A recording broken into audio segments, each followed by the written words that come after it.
Hai halo teman-teman, selamat datang kembali di Let's Talk About Film. Di video kali ini kami akan menceritakan alur film berjudul Resisten.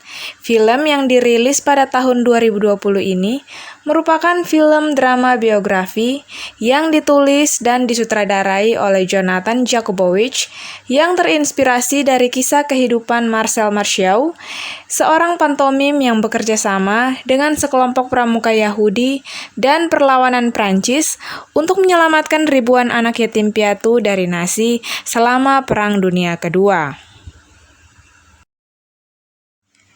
Film ini dimulai dengan suasana di Munich, Nazi Jerman pada tahun 1938. Saat itu, seorang gadis muda Yahudi bernama Elsbeth yang diperankan oleh Bella Ramsey sedang asik bercengkrama dengan kedua orang tuanya. Elsbeth bertanya kepada ayahnya mengapa Nazi sangat membenci kaum mereka. Dan ayahnya berkata bahwa mereka tidak dibenci, tetapi Hitler menyalahkan kaum mereka atas penderitaan kaum pekerja dan mengingatkannya untuk tidak perlu khawatir akan hal itu, karena kondisi ekonomi di sana semakin membaik dan orang-orang akan segera berhenti untuk saling menyalahkan. Setelah kedua orang tuanya berpamitan untuk tidur, para anggota Nazi berkemeja coklat datang dan menyerbu rumah mereka, lalu menangkap kedua orang tuanya dan membunuh mereka berdua tepat di hadapan Elsbeth.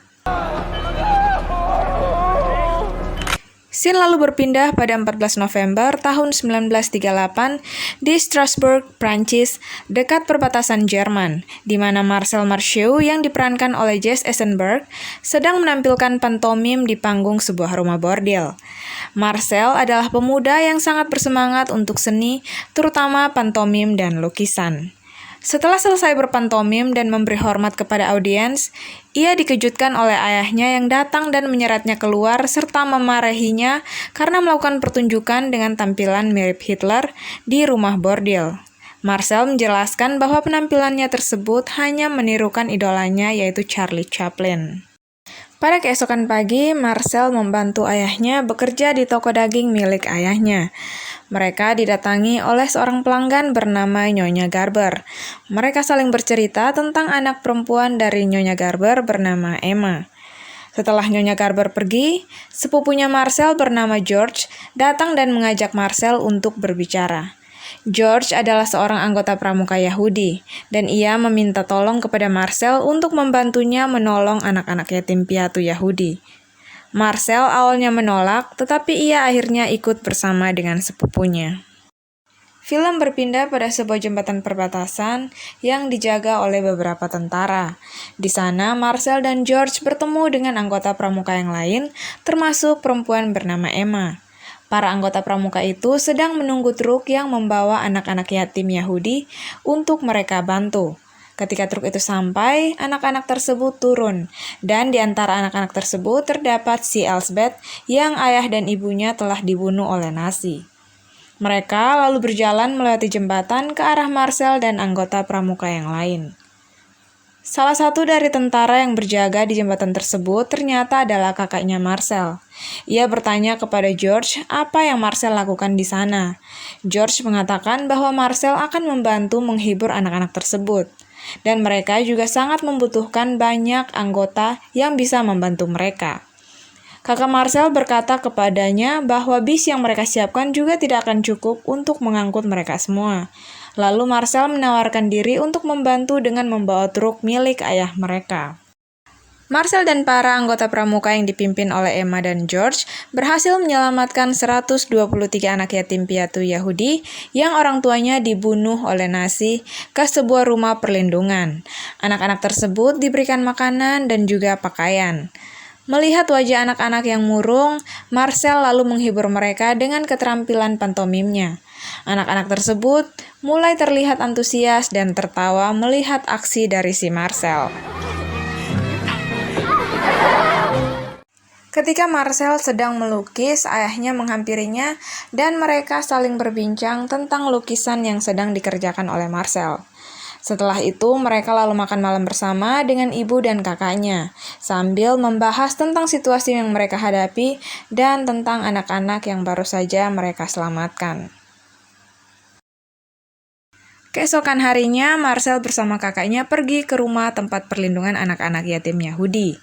Si gadis bernama Elsbeth datang menghampiri Marcel dan berbisik kepadanya, memberitahukan bahwa Emma menyukai Marcel dan menggoda Marcel dengan pertanyaan apakah ia juga menyukai Emma. Saat itu, Emma kebetulan lewat dan Marcel menjadi salah tingkah. Kakaknya Marcel bertemu dengan George dan anggota pramuka yang lain. Ia memberikan beberapa informasi serta saran agar mereka segera pindah ke tempat lain yang lebih aman, karena Hitler akan menggerakkan pasukannya untuk menyerang tempat itu karena Nazi tahu anak-anak Yahudi tinggal di sana. Mereka juga berencana untuk melatih anak-anak tersebut tentang cara bertahan hidup. Keesokan harinya, mereka mulai melatih anak-anak tersebut cara bertahan hidup, mulai dari cara bersembunyi dari tentara Nazi dan cara untuk mengelabui para tentara Nazi. Marcel dan anggota pramuka lainnya berusaha memberikan pelatihan dengan cara yang menyenangkan. Dan ketika mereka sedang bersenang-senang di sebuah kolam, sebuah sirene berbunyi dan suasana menjadi tegang. Lalu muncul berita dari radio bahwa karena invasi Jerman terhadap Polandia, pemerintah Prancis memerintahkan seluruh warga agar meninggalkan kota perbatasan dalam 10 hari ke depan. Marcel, kakaknya, dan para anggota pramuka lalu berdiskusi menyusun rencana untuk meninggalkan tempat tersebut. Kakaknya Marcel menyarankan untuk meminta bantuan dari beberapa gereja untuk menampung anak-anak yatim tersebut. Tetapi Emma merasa kurang setuju karena hal itu melanggar peraturan kaum Yahudi. Emma yang merasa kesal keluar dari ruangan dan disusul oleh Marcel. Emma lalu berbicara kepada Marcel dengan penuh kekhawatiran. Lalu Marcel berusaha menghiburnya dengan pantomim, dan Emma pun mulai merasa terhibur. Hubungan Marcel dan Emma pun semakin dekat. Keesokan harinya, mereka mulai dengan menghilangkan ciri khas Yahudi pada anak-anak yatim tersebut agar tidak mudah dikenali oleh tentara Nazi dengan cara menggunting rambut anak laki-laki yang panjang pada bagian samping kepala. Mereka juga memberikan pesan-pesan untuk menguatkan anak-anak yatim tersebut agar mereka tetap kuat dan tidak takut karena untuk sementara waktu mereka harus tinggal terpisah-pisah sebelum mereka berhasil sampai ke tempat evakuasi yang aman. Marcel lalu meniupkan trompet dan Emma memimpin mereka semua untuk berjalan ke arah selatan, termasuk orang tua Marcel. Film lalu menampilkan cuplikan saat-saat pasukan Nazi mengambil alih Belgia, Luxembourg, Belanda, dan Prancis.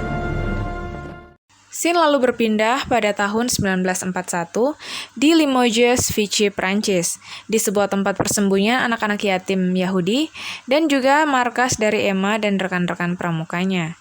Setelah invasi Jerman di Polandia, keterlibatan Emma dan rekan-rekannya semakin dalam dengan perlawanan Prancis. Mereka mendistribusikan anak-anak yatim Yahudi ke dalam kelompok-kelompok kecil untuk meminimalkan kecurigaan atas aktivitas mereka, beberapa ke gereja lokal dan lainnya ke keluarga Yahudi. Namun Emma dan Marcel tetap menjaga kontak dengan mereka termasuk Elsbeth. Film berlanjut pada 28 Maret tahun 1941 di Berlin, Nazi Jerman. 3 orang pria masuk ke dalam sebuah tempat hiburan. Salah satu dari pria tersebut yang bernama Klaus Barbie mengancam dan memukul mati seorang homoseksual Nazi di sana. Barbie menggambarkan pembunuhan itu sebagai pemurnian Arya. Scene berpindah pada Marcel dan Emma yang sedang mengantar Elsbeth ke sebuah gereja tempat Elsbeth dan beberapa anak dititipkan. Setelah berpamitan dengan Elsbeth dan hendak kembali ke markas, mereka bertemu dengan beberapa tentara Nazi yang sedang berpatroli. Emma dengan cepat mencium Marcel dan berpura-pura menjadi sepasang kekasih agar tidak dicurigai. Setelah diinterogasi saat tentang identitas mereka, mereka lalu disuruh untuk pulang.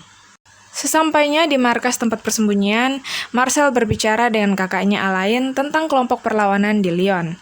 Marcel mengajak Alain agar mereka bergabung bersama kelompok perlawanan tersebut karena Marcel sudah lelah terus bersembunyi dari Nazi dan ingin melakukan sesuatu untuk melawan Nazi. Melihat keseriusan Marcel, Alain menyetujui rencana tersebut, tetapi ia menyuruh Marcel untuk meminta izin dan berpamitan terlebih dahulu kepada orang tua mereka. Alain lalu memberitahukan tempat di mana Marcel dapat bertemu dengan ayahnya, dan Marcel bergegas pergi. Ketika Marcel sampai di tempat yang diberitahukan oleh kakaknya, Marcel terkejut melihat ayahnya sedang tampil membawakan lagu di panggung menghibur para Nazi. Ia tak tahu ayahnya ternyata bisa bernyanyi. Ia lalu keluar dari tempat itu dan menunggu ayahnya di luar. Saat ayahnya keluar, mereka berbincang tentang seni. Marcel bertanya mengapa ayahnya selalu menentang hasrat seninya. Ayahnya berkata bahwa ia hanya tak ingin Marcel kelaparan karena seniman kebanyakan tak bisa menafkahi diri mereka sendiri. Marcel hanya bisa tersenyum, lalu memuji penampilan ayahnya, dan mereka berjalan bersama. Marcel memberitahukan kepada ayahnya bahwa ia dan kakaknya Alain akan bergabung bersama kelompok perlawanan. Ayahnya hanya bisa terdiam dan memberi restu kepada mereka. Film berlanjut pada tahun 1942 ketika pasukan Jerman menduduki seluruh Prancis. Marcel, Emma, Alain, dan Mila pindah ke Lyon menggunakan kereta, sedangkan George tetap tinggal dan membantu mengurus anak-anak yatim. Pada saat yang sama, Klaus Barbie juga tiba di Lyon dengan tujuan untuk menghilangkan perlawanan Prancis di Lyon. Ketika tiba di stasiun Lyon, Marcel dan yang lainnya berusaha menghindari penangkapan selama penyisiran Nazi di stasiun kereta Lyon. Namun sayangnya, Alain ditahan oleh tentara Nazi. Namun Marcel berusaha membantu kakaknya Alain melarikan diri dengan membakar seorang tentara Jerman. Untungnya mereka berhasil lolos karena dijemput oleh salah seorang anggota perlawanan menggunakan mobil dan membawa mereka ke tempat persembunyian. Film berlanjut pada sebuah hotel bernama Terminus yang juga sebagai kantor pusat Gestapo, tempat Letnan Klaus Barbie beroperasi di sana. Ia menyuap orang-orang Prancis untuk memberikan informasi terkait kelompok perlawanan. Para informan tersebut juga dijuluki sebagai kolaborator. Scene berpindah pada lokasi markas rahasia kelompok perlawanan, di mana Marcel dan rekan-rekannya bertemu dan berdiskusi dengan dua anggota perlawanan. Si wanita dari kelompok perlawanan memberi tugas kepada Marcel untuk memalsukan paspor milik 20 anggota pejuang dari Inggris yang akan datang dalam waktu 1 jam. Ia juga meminta Marcel ikut pergi bersama mereka untuk menjemput anggota pejuang tersebut. Film berlanjut di sebuah gereja di mana Elsbeth dan anak-anak lain sedang menyanyikan lagu Ave Maria, dan scene menampilkan eksekusi brutal di kolam renang kosong di markas Gestapo yang dilakukan oleh Letnan Barbie. Karena kekejamannya, Barbie mendapat julukan sebagai The Butcher of Lyon. Scene lalu berpindah di markas persembunyian. Saat keluar dari kamar mandi, Emma melihat Mila dan Alain sedang bermesraan. Saat Emma berbaring di kamar, Mila masuk dan mereka saling bercanda tentang apa yang baru saja Emma lihat. Tak lama kemudian, markas mereka diserbu oleh tentara Nazi.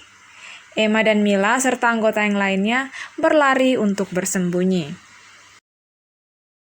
Sementara itu, di kota Lyon, Emma dan Mila serta beberapa perempuan lainnya berhasil ditangkap oleh Nazi dan dibawa ke Gestapo. Alain yang lolos berlari menemui rombongan Marcel untuk memberitahu mereka tentang apa yang baru saja terjadi.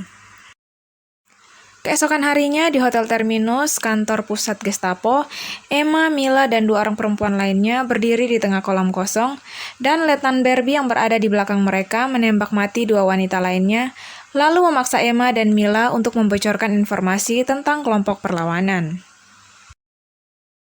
Letnan Barbie lalu membawa Emma dan membiarkan Mila tetap di kolam. Emma lalu dirantai di sebuah ruangan dan mengancam ia akan mengeksekusi saudarinya Mila dengan cara dikuliti di depan Emma, agar Emma mau memberikan informasi. Tetapi Emma bersumpah ia tidak tahu di mana anggota perlawanan yang lainnya berada. Letnan Barbie yang merasa marah lalu membawa Mila ke ruangan tersebut, dan Mila meyakinkan Emma untuk tidak boleh memberitahukan informasi apapun karena ia merasa lebih baik mati daripada menjadi pengkhianat seperti kolaborator. Letnan Barbie lalu menyiksa Mila sampai mati sambil menguras informasi dari Emma tentang kelompok perlawanan.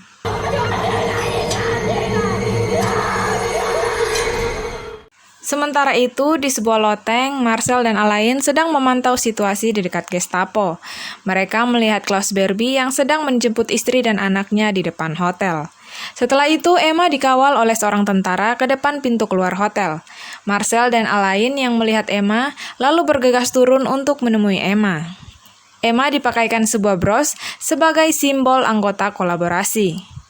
Emma lalu berjalan dengan linglung ke arah stasiun. Marcel mengikutinya dan Alain bertugas mengalihkan perhatian para tentara yang berjaga di depan pintu stasiun agar Marcel bisa menyusul Emma ke dalam stasiun. Emma kemudian mencoba bunuh diri dengan kereta api, namun Marcel berhasil menyelamatkannya. Mendengar apa yang terjadi pada Mila, Alain menangis mengingat kekasihnya tersebut. Sementara Marcel dan Emma membahas apa yang akan mereka lakukan setelah ini, dan mereka akhirnya memutuskan untuk membantu anak-anak Yahudi melarikan diri ke Swiss. Mereka lalu pergi menemui George dan anak-anak Yahudi dan memberitahukan ke George tentang rencana mereka untuk melarikan diri ke Swiss, dan mereka berdiskusi tentang cara untuk membawa anak-anak Yahudi tersebut. Keesokan harinya, mereka berpura-pura bahwa pasukan pramuka mereka akan melakukan pendakian gunung. Marcel, Emma, dan Alain ditambah selusin anak termasuk Elspeth, diantar oleh ayah dan ibu Marcel menggunakan truk milik ayahnya. Setelah berpisah dengan Marcel dan Alain, ayahnya pergi ke sebuah tempat yang katanya ada pertemuan pengurusan visa bagi orang Yahudi. Namun ternyata itu hanya jebakan, dan ayah Marcel serta beberapa orang tua Yahudi lainnya ditangkap. Marcel dan rombongannya lalu melanjutkan perjalanan dengan kereta SNCF ke pegunungan Alpen, Prancis. Dan ternyata pasukan Letnan Barbie sedang berpatroli di stasiun kereta terakhir sebelum perbatasan antara Prancis dan Swiss. Emma yang melihat Letnan Barbie menjadi ketakutan dan pergi untuk bersembunyi. Saat Letnan Barbie menggeledah kereta, Marcel dan anak-anak berpura bernyanyi seperti anak-anak pramuka untuk mengelabui mereka. Tetapi Letnan Barbie mengajak Marcel ikut dengannya ke gerbong belakang untuk menggeledah Marcel. Letnan Barbie berdiri tepat di pintu depan ruangan tempat Emma bersembunyi. Saat pintu sedikit terbuka, Emma hanya bisa menahan nafas dan tetap diam berharap Letnan tidak berbalik dan melihatnya. Emma sangat beruntung saat itu karena Letnan Barbie gagal menemukan Emma dan berhasil dikelabui oleh Marcel dan anak-anak. Mereka lalu melanjutkan perjalanan mereka menuju ke Swiss. Marcel dan rombongannya lalu sampai di Montrian, pegunungan Alpen Prancis, dan mulai mendaki di tengah salju menuju perbatasan Swiss yang berjarak 6 mil dari sana. Sementara itu di Gestapo, Letnan Barbie dan istrinya sedang beradu argumen.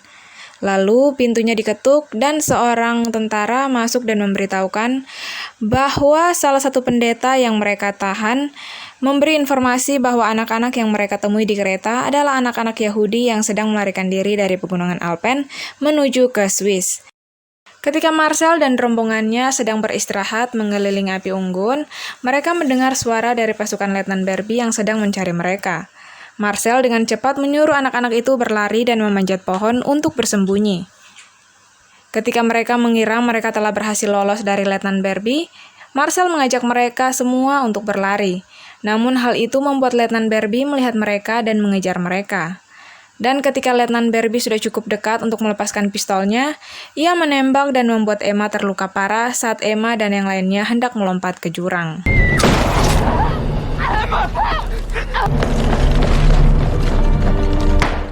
Marcel dan yang lainnya akhirnya bisa lolos dari Letnan Barbie. Namun Emma yang terluka parah akhirnya meninggal. Keesokan paginya mereka dibangunkan oleh seorang pemburu. Marcel bertanya kepada pemburu tersebut mereka sedang berada di negara mana. Dan pemburu itu mengatakan mereka sedang berada di Swiss. Marcel, Alain, dan anak-anak tersebut akhirnya berhasil selamat.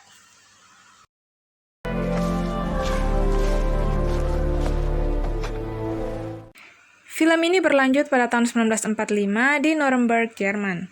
Marcel telah menjadi perwira penghubung dengan Angkatan Darat Amerika Serikat dan juga menjadi aktor yang menghibur pasukan penduduk Amerika di Jerman.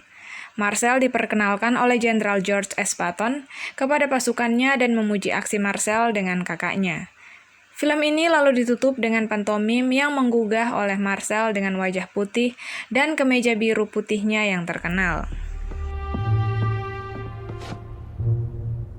Sekian alur cerita dari film kali ini, semoga kalian suka dengan videonya, dan jangan lupa untuk like, subscribe, dan share sebanyak-banyaknya.